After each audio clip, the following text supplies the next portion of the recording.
توانائی دیتی ہے, پورا مضمون باندھا ہے. اعلیٰ حضرت کہتے ہیں بہروپیہ تھا, مداری, روپ بدل بدل کے دکھایا کرتا تھا, بادشاہوں سے انعام لیتا تھا. ایک دن اورنگزیب عالمگیر کے پاس آ گیا, کہنے لگا میں روپ بدلوں گا, اگر آپ پہچان نہ سکے تو میں انعام لوں گا. آپ نے فرمایا میں کوئی ایسے ویسا بادشاہ نہیں, کہا مجھے دھوکہ دینا مشکل ہے. کہا نہیں میں روپ بدلوں گا. حضرت اورنگزیب عالمگیر بڑے نیک بادشاہ گزرے, بڑے پرہیزگار. وہ بہروپیہ کہنے لگا میں روپ بدلوں گا, آپ نہیں پہچان سکیں گے. فرمایا چل جتنا تیرے اندر زور ہے لگا لے. حضرت نے اعلان کیا کہ میں نے فوجی بھرتی کر دیں, 2 ماہ کے بعد ٹیسٹ ہوگا. وہ 2 مہینے دوڑتا رہا, رنگ روپ بناتا رہا, آیا ٹیسٹ دینے, 2-3 سپاہیوں کا امتحان لیا. اس کی باری آئی تو 10 روپے دیے, کہنے لگے تیرے آنے جانے کا کرایہ میں نے تجھے پہچان لیا ہے. کچھ دنوں کے بعد جانے لگے سفر پر, تو بھکاری آ گئے خیرات مانگنے. اس نے بھی سارے منہ پر سیاہی مال لی, کپڑے پھاڑ لیے, سر کے بال مڈا لیے, پگے تک کٹا لی, بدرنگ ہو کے آیا. کاسا آگے کیا تو حضرت نے 10 روپے ڈالے, کہنے لگے تیرے آنے جانے کا کرایہ میں نے پہچان لیا ہے. کچھ دن گزرے تو ٹیچر کی ضرورت تھی. اس نے مونچھیں بڑی کر لی, داڑھی نکلی لگا لی, سر پہ جنا کیپ پہن لی, ایک شیروانی لے لی اور ہاتھ میں چھڑی پکڑ کے آیا. کہنے لگا میں استاد ہوں, 2-4 بندوں کا امتحان لیا. اس کی باری آئی تو 5 روپے دیے, 10 روپے دیے, کہا تیرا کرایہ میں نے پہچان لیا. 2 سال گزر گئے. وہ جب بھی آتا حضرت پہچان لیتے. ایک دن سفر پہ جا رہے تھے, بہت بڑا لشکر تھا, جہاد کرنے جا رہے تھے اورنگزیب عالمگیر. تو دیکھا ایک پہاڑی ہے, پہاڑی پہ لوگ جا بھی رہے ہیں آ بھی رہے. اورنگزیب عالمگیر پوچھنے لگے یہاں کیا ہے؟ کہنے لگے بابا جی بیٹھے ہیں دعا کرتے ہیں, اللہ کے نیک بندے ہیں. اورنگزیب کہنے لگے یار پرانے لوگ سارے ہی اللہ والوں کو مانتے, یہ بھی مصیبت آئی ہے جتنی نہیں آئی ہے, سارے لوگ ہی مانتے. کہنے لگے ذرا میں دعا نہ کرا لوں, بچے کام جا رہا ہوں. اورنگزیب بادشاہ تھے, بادشاہ لوگ نازک مزاج ہوتے ہیں. گھوڑے سے اترے, بڑی مشکل سے پہاڑی پہ چڑھے, اوپر گئے تو لائن لگی ہے. بابا جی غار میں بیٹھے, کہنے لگے میں نے ملنا, میں اورنگزیب ہوں. انہوں نے کہا ہمارا بابا اس طرح کا پیر نہیں کہ امیر آئے تو رنگ اور ہو, غریب آئے تو اور ہو. یہاں اگر ملنا ہے تو لائن میں لگ جاؤ, سب ایک جیسے. اب لائن میں کھڑے ہو گئے, 50 آدمی آگے تھے, کہتے ہیں 51واں نمبر تھا. تھک گیا دھوپ میں کھڑا کھڑا. جب میں پہنچا غار کے دہانے تو میں نے بابا جی کے چہرے پہ نظر ڈالی تو بڑا نورانی چہرہ, بڑی خوبصورت لب و لہجہ. میں نے کہا میرے جیسا آدمی بھی پگڑی باندھ لے تو اچھا لگنے لگ جاتا ہے, بڑا خوبصورت انداز. کہتے ہیں میں ان کے پاس اتحیات کی حالت میں بیٹھ گیا.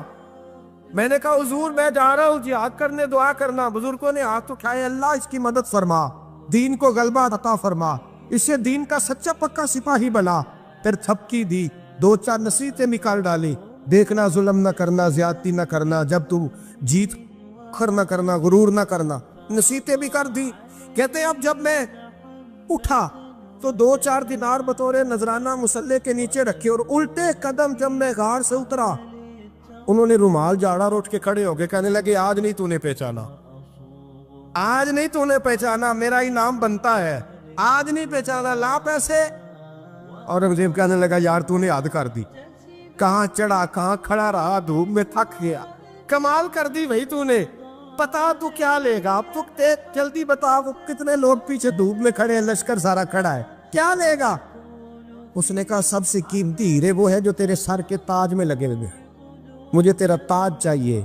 او بھائیو سننا اور یاد رکھنا, میرے اعلیٰ حضرت کہتے ہیں بادشاہ نے سر کے اوپر سے تاج اتارا, بہروپیے کے قدموں میں رکھا اور کہنے لگے یہ لے, اور یہ تو تیرا مانگنے پر میں نے دیا ہے نا, میں واپس آتا ہوں تو آنا میں اپنی مرضی سے بھی تجھے دوں گا.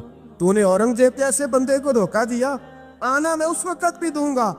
وہ دے کر بس بات ختم ہو گئی, حق ہو گئی.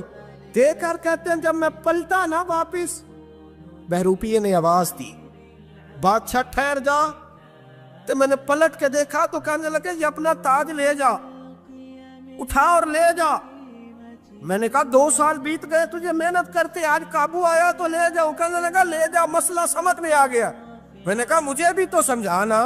کہتے ہیں وہ پھوٹ پھوٹ کے رویا, اس کی آنکھیں برس پڑی, سیلاب کی طرح آنسو بہہ نکلے, تڑپا اور رو کے کہنے لگا بادشاہ میں نے جھوٹ موٹ رسول اللہ کی غلامی اختیار کی تھی, جھوٹ موٹ کی داڑھی, جھوٹ موٹ کی پگڑی, جھوٹ موٹ کا فقر, میں نے جھوٹ موٹ نبی پاک کا لباس پہنا ہے, تو تیرے جیسے بادشاہوں کے تاج میرے قدموں میں آ گئے ہیں. اگر میں سچ مچ رسول اللہ کا غلام بنوں گا تو اللہ کیا کچھ عطا فرمائے، اللہ کتنی نعمتوں سے نوازے۔ میرے اعلیٰ کیا فرماتے ہیں؟ اعلیٰ حضرت فرماتے ہیں فرشتے بھی کرتے ہیں تعظیم میری۔ کون جی؟ اللہ ایسا عقیدہ بھی کم ملے گا جو بریلی کے امام کا عقیدہ ہے، ایسا بھی کم۔ کہتے ہیں فرشتے بھی کرتے ہیں تعظیم میری۔ کیوں؟ فرمانے لگے فدا ہو کے ان پر یہ عزت ملی۔ بغداد کے ایک درویش عالم تھے، تو وہ جب بھی نماز پڑھاتے نا تو کسی تاجر کی 2 بیویوں کے بارے میں دعا مانگتے۔ توجہ ہے میری بات پر؟ نماز پڑھاتے تو کہتے اللہ اس تاجر کی 2 بیویوں کو اپنی خاص رحمتیں عطا فرما۔ ایک دن لوگ ان کے گرد اکٹھے ہو گئے، کہنے لگے بابا جی بتائیں تو صحیح وہ بیویاں کون تھی جن کے لیے آپ دعا مانگتے؟ تو فرمانے لگے میرے شہر کا ایک تاجر تھا، بہت بڑا تاجر تھا، مالدار تھا پر بے اولاد تھا۔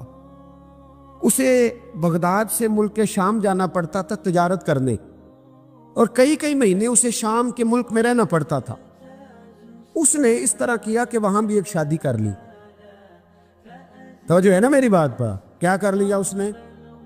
دوسری شادی کرنا مرد کے لیے جائز ہے، تیسری کرنا بھی، چوتھی کرنا بھی بھیا کے وقت، مگر اگر انصاف کر سکے تو۔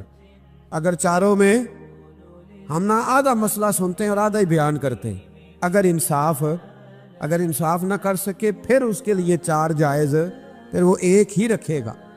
تو عزیز دوست دوسرا نکاح کر لیا، شادی ہو گئی۔ اب وہ وہاں کچھ زیادہ وقت گزارنے لگا، مالدار آدمی تھا، بیوی کو مکان بھی لے کے دے دیا۔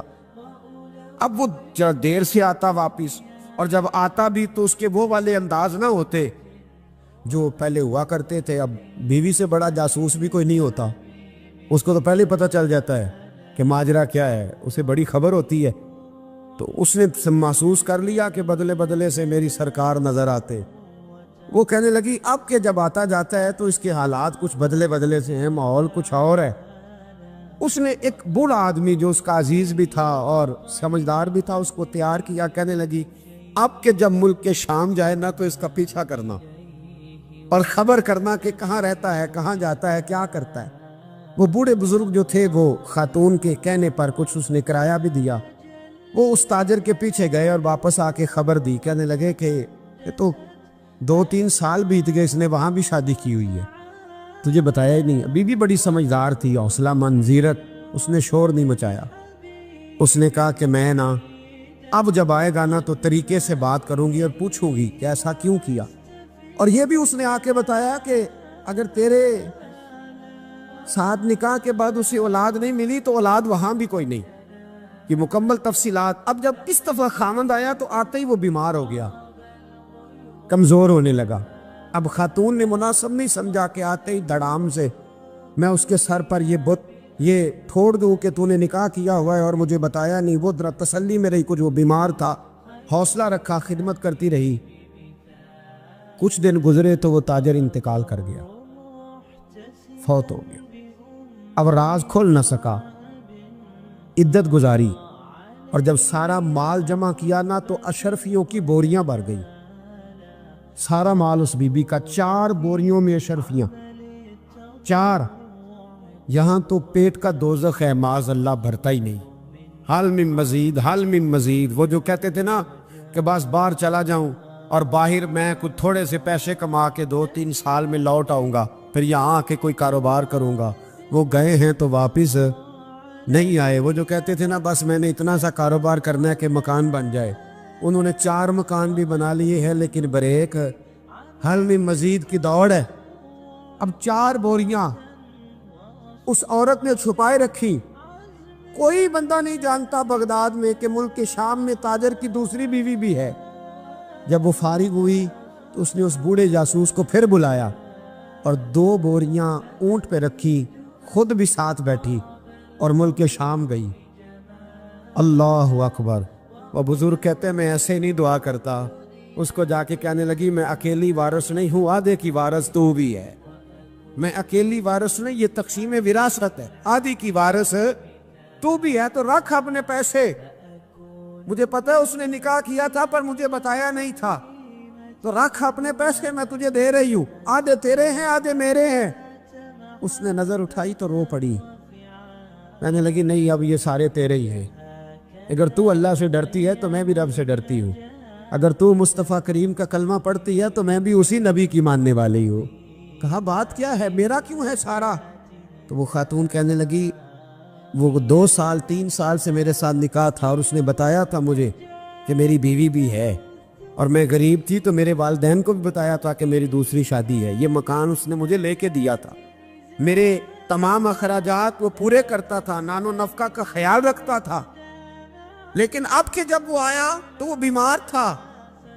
اس نے مجھے بتایا کہ مجھے طبیب نے بتایا ہے کہ میں شدید بیمار ہوں، شاید بچ نہ سکوں۔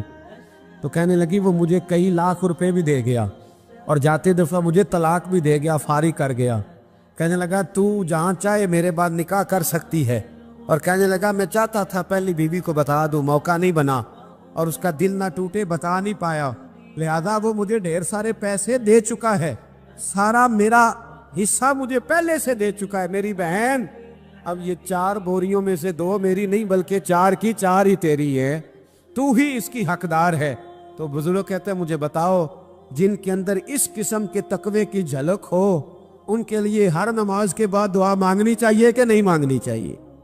حضرت عمر کے زمانے میں ایک نوجوان تھا، نیک تھا، مسجد جایا کرتا تھا رات کو۔ تو مسجد جا رہا تھا تو رستے میں ایک عورت نے دعوت گناہ دی، ابن عساکر نے اس کو لکھا ہے۔ تو نوجوان تھا، خواہشات تھی، کچھ طبیعت مائل ہو گئی، ابھی ادھر جا ہی رہا تھا کہ کسی نے آیت پڑھ دی والی من خاف مقام ربی جنتان، جو رب کے سامنے کھڑے ہونے سے ڈرے گا اللہ 2 جنتیں دے گا۔ واقعی ڈر گیا، وہ واقعی ڈر گیا، اتنا ڈرا کہ بے ہوش ہو کے گر پڑا۔ بیماری سے لوگ بے ہوش ہوتے ہیں، پیسے ڈوب گئے بے ہوش ہوتے ہیں، بچے کے غم میں بے ہوش ہوتے ہیں۔ سچ بتاؤ کبھی خوف خدا سے بھی بے ہوش ہوتا کوئی دیکھا ہے؟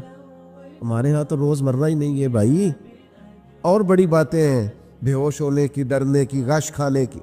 بے ہوش ہو کے گر پڑا، بوڑھے باپ کو کسی نے بتایا بچہ بے ہوش پڑا ہے، اٹھا کے گھر لائے، گھر لا کے کہا بیٹا کیا ہوا؟ نوجوان ہے، چڑھتی جوانی ہے پر پاکیزہ بڑی ہے۔ کہنے لگا ابا جی گناہ کی طرف چلا گیا تھا، پر میں نے آیت سن لی جو اللہ کے سامنے کھڑے ہونے سے ڈرے گا رب 2 جنتیں دے گا، میں ڈر گیا تھا، رب واقعی 2 جنتیں دے گا۔ باپ رو پڑے، ابا جی کی آنکھوں میں آنسو آئے اور کہا پتر اللہ بڑا مہربان ہے، اس کے وعدے سچے ہیں، واقعی 2 جنتیں دے گا۔